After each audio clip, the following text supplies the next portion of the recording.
So Marilyn Manson is currently facing scrutiny for some pretty heavy allegations levied against him from Evan Rachel Wood, his former fiancée and actress best known for her starring role in the popular HBO show Westworld. Her accusations include, but are not limited to, being starved, being isolated from her friends and family, and being tied up by Manson. Wood was always open about being in an abusive relationship around the age of 18, but she never outright said who was her abuser, but if you really connect the dots, she was only in one relationship that the public knew about around that time, and it was with Marilyn Manson. And she finally confirmed the other day that yes, her abuser was Manson. This then prompted many other people to come out with their stories against Manson, and now he is faced with a tsunami of allegations. His record label dropped him, and things are really, really not looking good for Marilyn right now. And of course, the victim blamers and shamers are already out in full force saying things like, she's lying, she's only doing this for clout. Like, what the fuck is there to gain at this point saying, yes, Marilyn Manson was my abuser, because she is already an established actress playing one of the lead roles on one of the biggest shows on television currently, and Manson's peak in popularity was, what, the late 90s? I've also been hearing things like, well, look at Manson's public persona. Is it really that out of the ballpark that he would do things like this? She should have known better. She should have known that a relationship with Marilyn fucking Manson would have gone badly, which, shut the fuck up. You're the exact type of people who would immediately ask, what was she wearing, after someone would tell you that someone was raped. Not give a shit about someone else's trauma whatsoever, but instead try to find any excuse and justification under the sun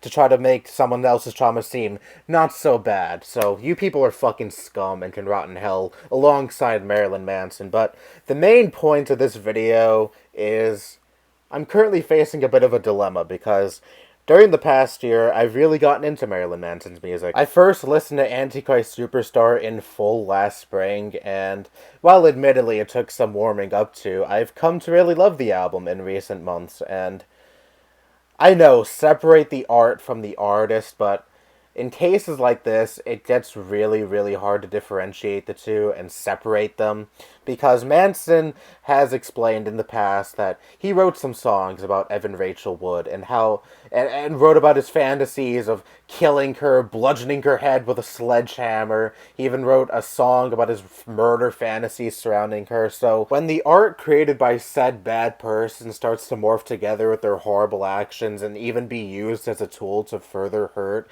the person they have abused in the past, it becomes increasingly indefensible for me to continue to listen to their music. When I first heard the song, I Want to Kill You Like They Do in the Movies, I enjoyed it. I thought it was a really good song.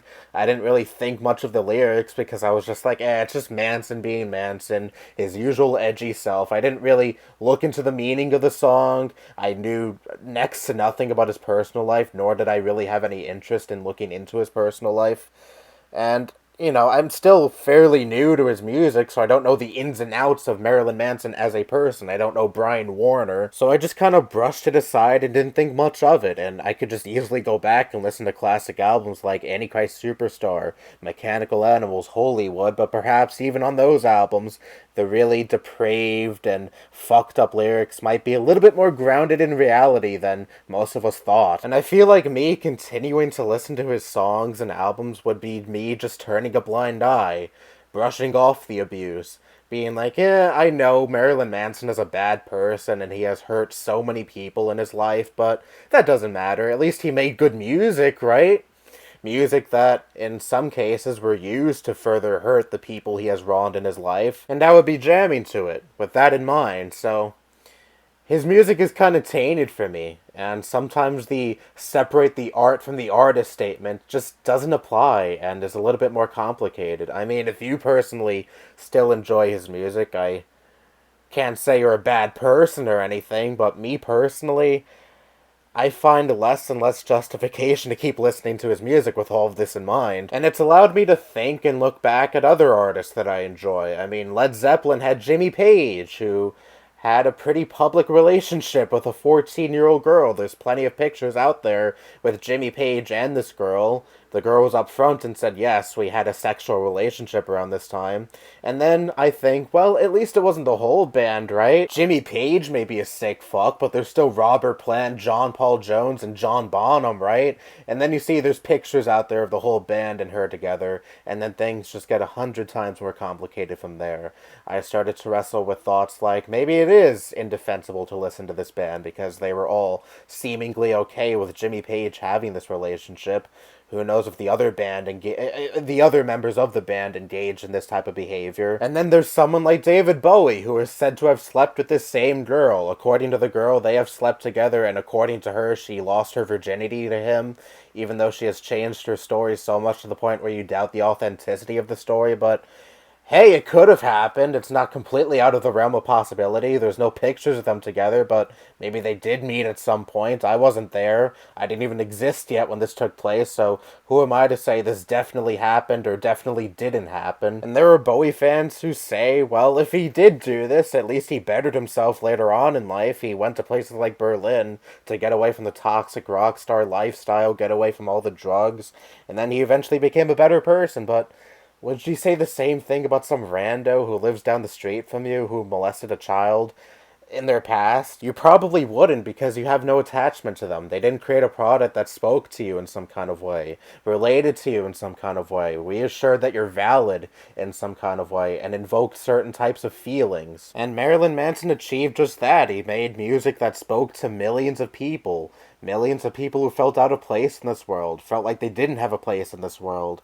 And Marilyn Manson was such an oddball, and he achieved massive success in his time, and it really reassured to these kind of people that maybe they have a shot in life. Maybe they have a shot of reaching heights that they never thought they would achieve. This invariably leads to people idolizing the person or group behind the music, and I myself have been guilty of this in the past, but in recent years I have realized how just erroneous it is to idolize anyone in this world and see anyone as a role model, because everyone in this world is damaged in some sort of way. No one is superhuman. Everyone has their flaws. Yes, some have bigger flaws than others, like in Manson's case. He likes to be abusive towards his partners, but people tend to fall in love with the persona that people put on when they're in front of the crowd. They're not in love with the person themselves. They don't even know the person themselves. They just love the version of that person that they see on TV, or in music videos, or anywhere else, or on stage, whatever the fuck. They just love the persona, but not the person behind the persona, because they do not know the person behind the persona. And that made me realize how erroneous it is to look up to anyone in this world. Everyone puts on a front, to an extent. And I know Manson has never made any qualms of being a damaged person, because that kind of sort of plays a big factor into the music he creates, but even the most outwardly damaged of people still have things they'd like the public not to know about, some things bigger than others, and in Manson's case it is, again, sexually abusing his partners. He still did talk freely about his abuse, but still swept it under the rug enough for it to not blow up in his face like it is now for so goddamn long. But anyways, the main point I want to get across here is you like the product that a person puts out. You like the message said product has. But you don't know the person behind the product themselves. Chances are you will never meet them, but if you do meet them by any chance, chances are you will wish you'd never met them, because the facade will probably crack and you realize they aren't the superhuman you thought they were. And the dilemma I'm currently wrestling with is it really that simple to just separate the art from the artist and just forget that an absolute monster created the music that you love listening to? Because now his music will always forever be at least a little tainted for me. I'll be jamming to his music and then I'll be like, oh, I'm listening to music created by an absolute monster.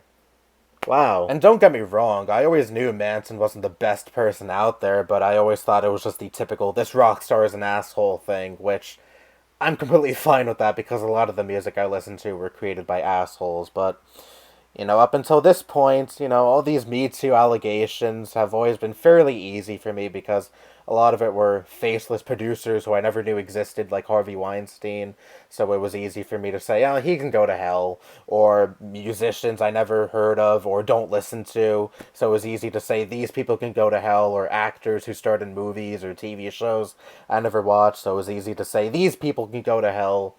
But now the variable here is I actually really like Marilyn Manson's music. But with all that said, I guess I can understand people who separate the art from the artist. If the art created really speaks to you and invokes a message that can really relate to you, that you really appreciate and has played a big role in your life, fine. Godspeed. But for me personally, it's a little bit more difficult than that, so don't take this video as me shaming people who still want to listen to music or consume any type of media created by awful, awful people. It's just something that is very iffy for me, personally. And also, best of luck out there to Evan Rachel Wood and everyone else who has been wronged and abused by Manson. You deserve your justice, and I'm glad your stories are finally being heard. And I hope that if you haven't already, you can finally, to the best of your abilities, move on from that point in your lives and find happiness and peace, because you truly deserve it.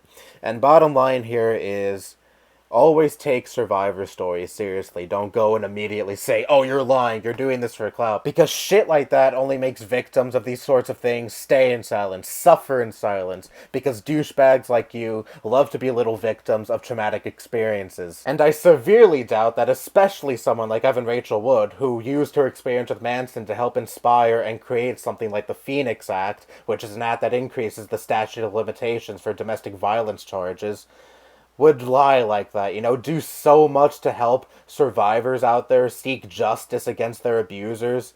I highly doubt all of that was predicated on a lie. Someone so self-absorbed like that, who would lie about something like that just for attention, typically wouldn't do something like that, typically wouldn't create something that would help so many other people who are in the same exact shoes that she claims to be in. But no, she's a liar, she's only looking for attention. You people can go to fucking hell alongside Manson. Anyway, that's all I have to say. Bye-bye.